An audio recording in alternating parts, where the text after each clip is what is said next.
Today, I'm making a necklace from this design, and I'll be using walnut wood and fig wood for it.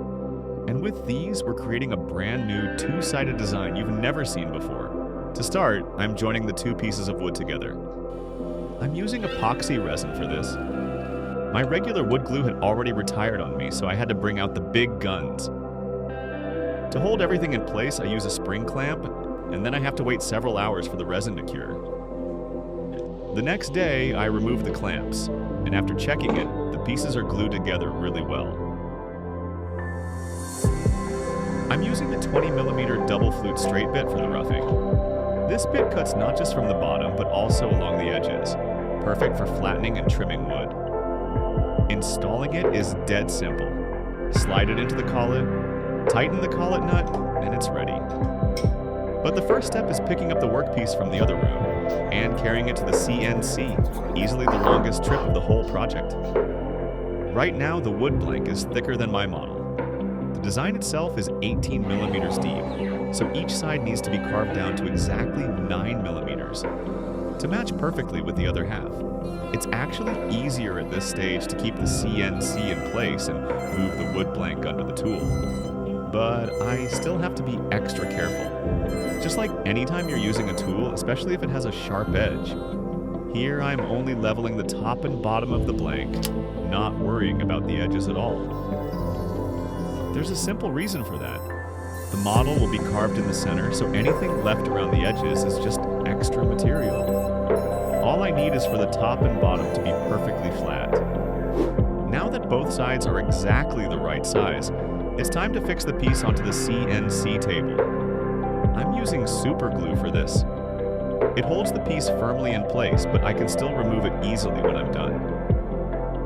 In my previous videos, I used double-sided tape, and the piece almost came off the table.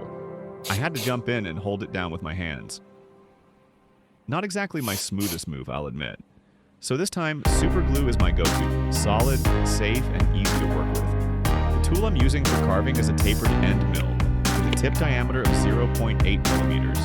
But before we start cutting, I need to set the height of the machine. I do this by placing a piece of paper on the workpiece. I lower the machine until the tip just grabs the paper, and then I tell the CNC this is 0 height. In order for the machine to do the carving, we need to tell it exactly how to move.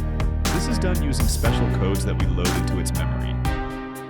First, we design the 3D model. Then we use software to convert it into the machine's language. These codes are called G-code, and my model currently has 31,817 lines of code. Each one of them needs to be executed perfectly for the carving to turn out right. After all the checks, I think we're finally ready to start cutting. Every time I hit start on the machine, I can't help but worry. Did I check everything? But the moment the first line of carving hits the wood, I let out a sigh of relief. Now it's just me hoping the bit doesn't snap, and that the glue holds the piece steady on the table. This time, I'm doing the entire carving in one go. No rough cuts first, because the model is small, and I think I can go straight for the finishing cut. And as the tool moves, I can finally see my idea turning into reality. The image that used to only exist in my mind is now slowly taking shape on this piece of wood. With the tools we have today, anyone can do this. Of course, it takes effort, practice, and yes, some mistakes along the way. But imagine if each of us had the chance to take something that exists only in our imagination and give it shape. Bring it to life. Now that the tool survived and I'm relieved that the glue can hold the workpiece steady on the table, let's move on to drilling the pinholes. Not like last time with a 3.2mm bit, but with a 6mm one, which matches the thickness of the pins. Since I'm working on a design that will be carved on both sides, these pins make sure nothing shifts while I flip the piece over. And I'm not exactly sure what's going on here. Maybe the tool I'm using isn't ideal for drilling into wood, or maybe it's just gotten dull. Either way, it's creating a lot of smoke. Since that part is going to be removed anyway, I'm letting it finish the job. And of course, I've got a fire extinguisher somewhere around here. Probably. Anyway, back to the pins. Basically, there are little helpers that keep everything in place during the process, and the machine knows exactly where these pins are positioned. It's not that I don't trust the machine, but I've learned the hard way that these pins need to be double-checked before removing the piece from the table. After that, a couple of taps, and the workpiece comes off nice and easy. Quick inspection, everything looks fine. But before carving the other side, I need to clean off any leftover glue from the table and give the edges a light sanding. That way, when I flip it over, the piece sits perfectly flat. No gaps between the workpiece and the table. These pins are great for carving both sides of the piece, and one day I'd love to set things up for all four sides. It would be awesome to carve a full piece, but not today. And yeah, after all that hammering, pretty sure those pins aren't moving anytime soon. One thought always comes to mind when I'm about to flip the piece. What if I flip it the wrong way and ruin the whole thing? Yeah, that's a thought I definitely don't need right now, so let's stay positive. And let's just pop this piece back on the table for the last time and forget about anything that could go wrong. One of the things I love about this kind of work is that I can actually feel the surface of the piece. Unlike my resin necklaces where the design is trapped inside and you can't really touch it, this one is carved directly into wood, which is part of what makes it so fascinating for me. And it's a raven, a bird I've always found captivating. Sometimes when I'm out walking in nature and see them, I think that maybe these ravens know more than we give them credit for. It might sound a bit crazy, but every now and then, I really feel like they're paying attention in ways we don't notice. That's why this raven has two different sides. One carved from walnut, which is dark, and the other from fig wood, which is light. It's my first time using fig wood, so I got a little nervous as the design gradually appeared while carving this side. Some tiny fragments were left behind.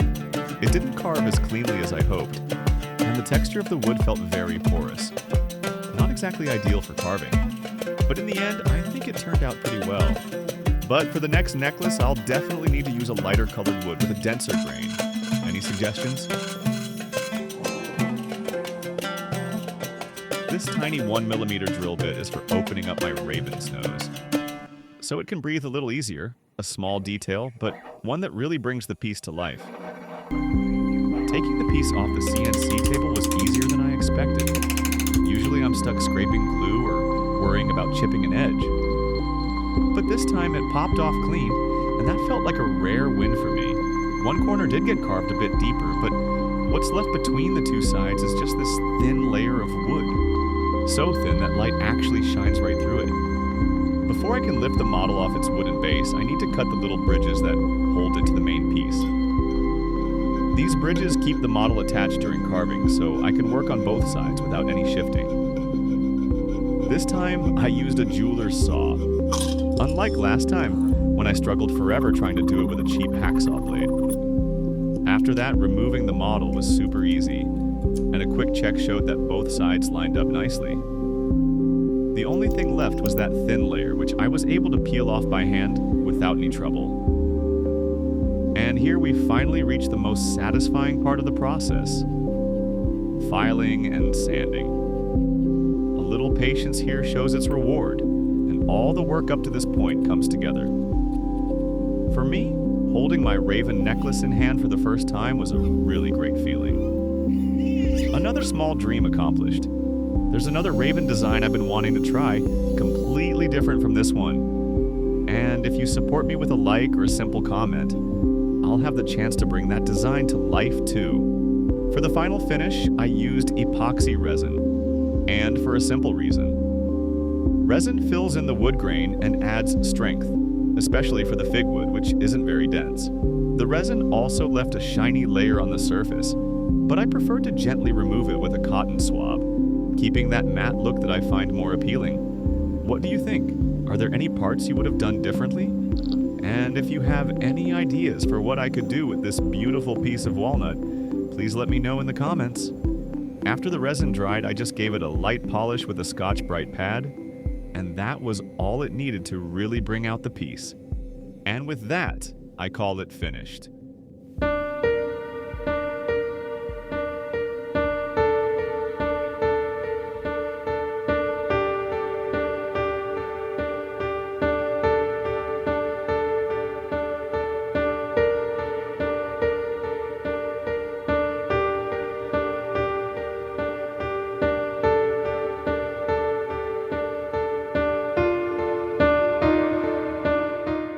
Thanks so much for sticking with me till the end.